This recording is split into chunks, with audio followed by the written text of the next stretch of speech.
Baik, bismillahirrahmanirrahim. Assalamualaikum warahmatullahi wabarakatuh. Perkenalkan, nama saya Rismawati, NIM 200222118, Prodi Administrasi Publik, Reguler 3. Baik, di sini saya akan menjelaskan mengenai pengertian sistem ekonomi mulai dari sejarah awal perkembangan sampai sekarang. Pertama, pengertian sistem ekonomi Indonesia menurut Wikipedia.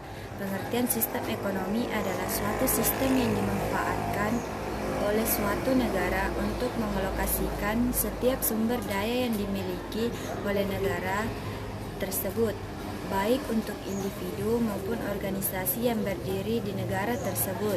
Yang kedua, sejarah sistem ekonomi Indonesia, di mana di dalam negara Indonesia sendiri secara total sudah ada 4 perubahan sistem ekonomi dari masa penjajahan hingga sekarang ini. Berikut adalah penjelasannya. Yang poin pertama, masa demokrasi liberal pada tahun 1950 sampai 1950.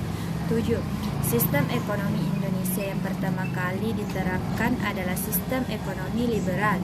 Sistem ekonomi ini berlangsung pada tahun 1950 hingga 1957, yang artinya beberapa tahun setelah Indonesia merdeka pada tahun 1945. Saat itu perubahan kabinet yang sering sekali terjadi pada saat itu berdampak negatif pada lemahnya ekonomi di Indonesia.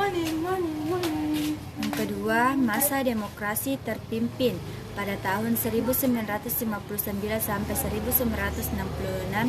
Pada masa demokrasi terpimpin, sistem ekonomi Indonesia mengalami perubahan. Dari awalnya ekonomi liberal berubah menjadi sistem ekonomi etatisme, di mana seluruh sistem ekonomi ini diatur dan dikuasai oleh pihak negara, baik itu dalam aspek sosial, ekonomi, ataupun politik. Sistem ekonomi ini dicetuskan oleh Presiden Insinyur Soekarno di tahun 1959. Yang ketiga, masa demokrasi ekonomi pada tahun 1967 sampai 1998. Demokrasi ekonomi terjadi pada masa pemerintahan Orde Baru yang kala itu dipimpin oleh Bapak Soeharto. Pada masa ini, sistem ekonomi Indonesia menganut sistem ekonomi campuran, yang di dalamnya terdapat campuran tangan pemerintah bersama masyarakat yang turut serta dalam meningkatkan kegiatan ekonomi.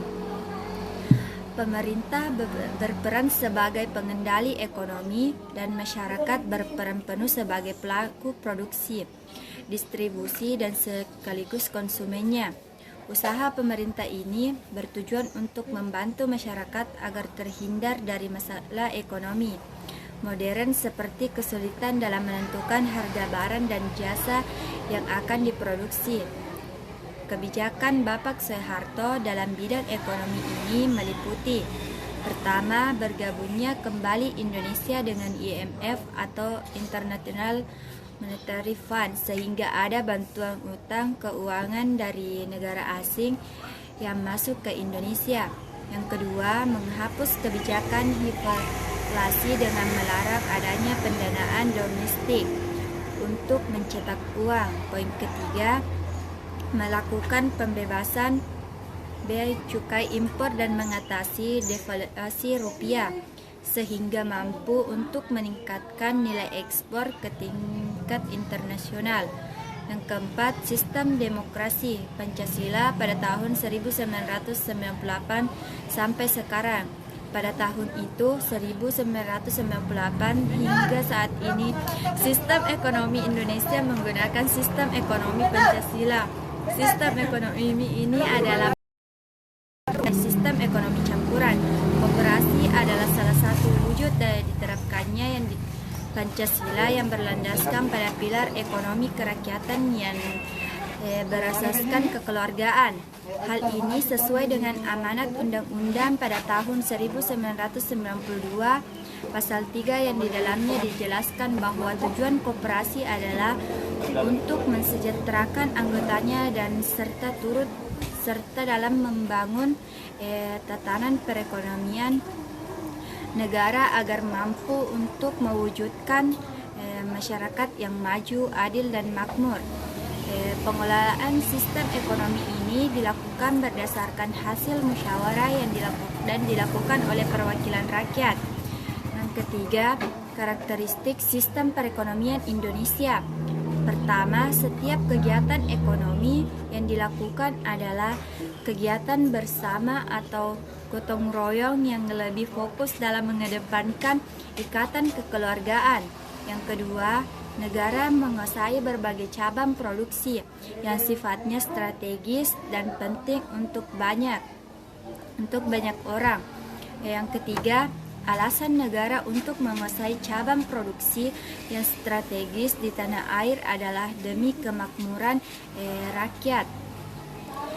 Yang keempat, terdapat beberapa komponen sistem ekonomi campuran yang diterapkan pada sistem ekonomi Pancasila.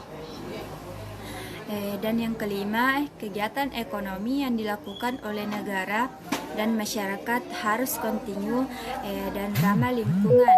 Yang keenam, pemerintah Indonesia juga berhak mengawasi kegiatan yang dilakukan oleh pihak swasta secara umum agar terhindar dari praktik penipuan, monopoli, dan mafia perdagangan.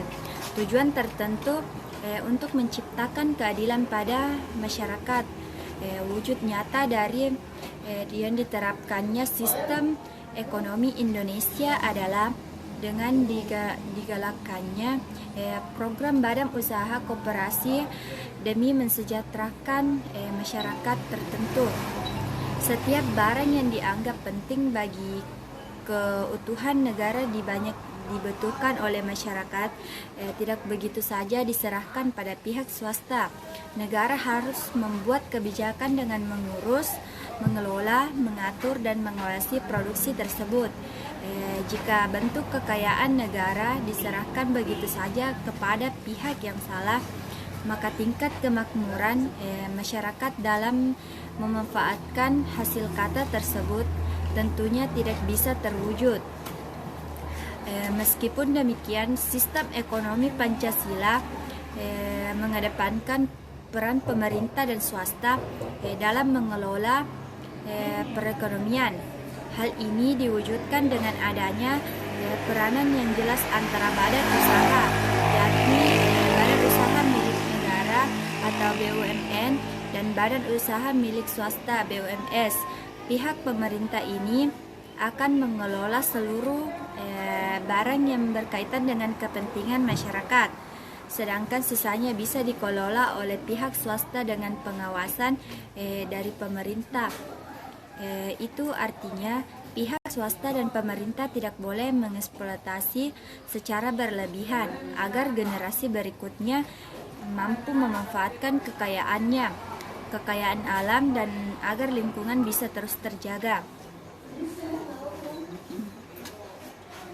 Sekian dan terima kasih. Wassalamualaikum warahmatullahi wabarakatuh.